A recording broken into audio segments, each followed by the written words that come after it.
नमस्कार, भारत लाइव देख रहे हैं आप। बिहार में विधायकों पर इन दिनों शामत आई है। कई विधायक की सदस्यता जा चुकी है और कई लोग नंबर में लगे हुए हैं। लगातार चर्चा हो रही है। 2 विधायकों की सदस्यता चली जा चुकी है और जदयू के एक विधायक सुदर्शन कुमार पर भी तलवारें लटक रही हैं। उनके ऊपर जो मामला दर्ज हुआ है, जो मामला सामने आया है, उस हिसाब से यही प्रतीत हो रहा है। आगे बढ़ते हैं। चुनाव हो रहे हैं और इस चुनाव में जो प्रत्याशी हैं वो विधायक बनने से पहले ही सवालिए घेरे में है। अनंत सिंह की विधायकी खत्म हुई और उन पर जो केसेस थे, ये सारी बातें आप जानते हैं। लेकिन गोपालगंज में राष्ट्रीय जनता दल के जो प्रत्याशी हैं उन पर भी कई तरह के मामले पहले से दर्ज हैं और अब संजय जायसवाल ने बड़ा खुलासा किया है। इस खुलासे के बाद या तो राष्ट्रीय जनता दल अपने उम्मीदवार के लिए वहां और भी मेहनत करेगी या ये हो सकता है कि मुख्यमंत्री नीतीश कुमार दबाव बनाए राजद पर। ऐसे प्रत्याशी को, ऐसे व्यक्ति को आपने टिकट क्यों दिया। हालांकि नीतीश कुमार की जो प्रवृत्ति रही है उससे बिल्कुल विपरीत दोनों प्रत्याशी हैं। एक तरफ अनंत सिंह को लेकर जो खबरें आती हैं, भले ही वो जदयू से जुड़े रहे हैं, लेकिन उन पर जो आरोप है उसके अनुसार से नीतीश कुमार का CCC कभी भी लागू नहीं होता है। दूसरी तरफ नीतीश की महत्वाकांक्षी योजना शराबबंदी को फेल कराने वाले व्यक्ति को टिकट दी गई है, ऐसा भारतीय जनता पार्टी का कहना है। संजय जायसवाल ने जो लिखा है हम आपको बताते हैं।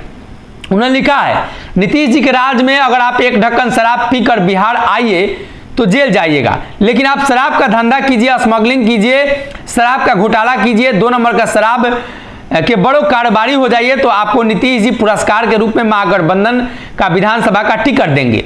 झारखंड सरकार ने शराब में एक्साइज घोटाले के केस में गोपालगंज के महागठबंधन उम्मीदवार पर है चुनाव लड़ने के एफिडेविट में केस छुपाने का आरोप है। इसके खिलाफ भारतीय जनता पार्टी चुनाव आयोग जा रही है। माननीय मुख्यमंत्री जी शीघ्र शराब के बड़े कारोबारी और झारखंड सरकार द्वारा स्मगलिंग करने के आरोप में चुनाव प्रचार करने जाएंगे। नीतीश जी का सिद्धांत है कि शराबी से नफरत करो, शराब से नहीं।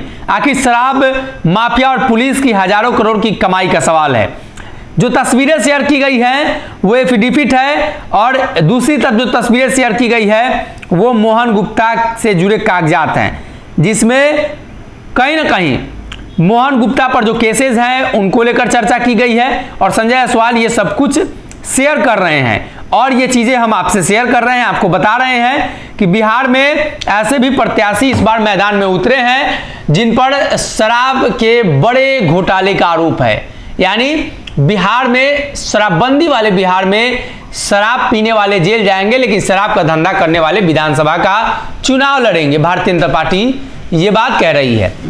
ऐसे में ये सबूत संजय जायसवाल ने खुद पेश किए हैं और इन सबूतों के आधार पर यही लगता है कि महागठबंधन समर्थित जो प्रत्याशी हैं उनकी जो छवि है, चाहे बात कर ली जाए मोकामा की या गोपालगंज की, दोनों जगहों पर मिलता जुलता है। एनडीए प्रत्याशी ललन सिंह के बारे में भी कुछ ऐसी चर्चा है और इस चुनाव में दोनों गठबंधन से उतरे 4 प्रत्याशी में 3 इतने दागदार हैं, 3 पर कई तरह के मामले दर्ज हैं। कहीं ना कहीं बिहार में मुख्यमंत्री नीतीश कुमार के CCC और नीतीश कुमार जिस बात का दावा करते हैं कि बिहार में क्राइम को लेकर कोई समझौता नहीं होगा, शराबबंदी पर कोई बातचीत नहीं होगी और कहीं ना कहीं उनके महागठबंधन के प्रत्याशी ही इन सभी मामलों में संलिप्त पाए जा रहे हैं। अगर ये वीडियो पसंद आई और वह बिहार के राजनीति और बिहारियत से सरोकार रखेनी तो सब्सक्राइब बटन दबा के चैनल के सब्सक्राइब कर ली। ओजे एगो घंटी बा, ओकरा बटन दबा देला से कुल सटीक और मारक खबर रुआ मुफ्त में मिल जाई। अगर रुआ पत्रकारिता के हमनी के नया प्रयोग में सहयोग कर चाहतानी तो ज्वाइन बटन दबा दी। पेटीएम नंबर नोट कर ली 938681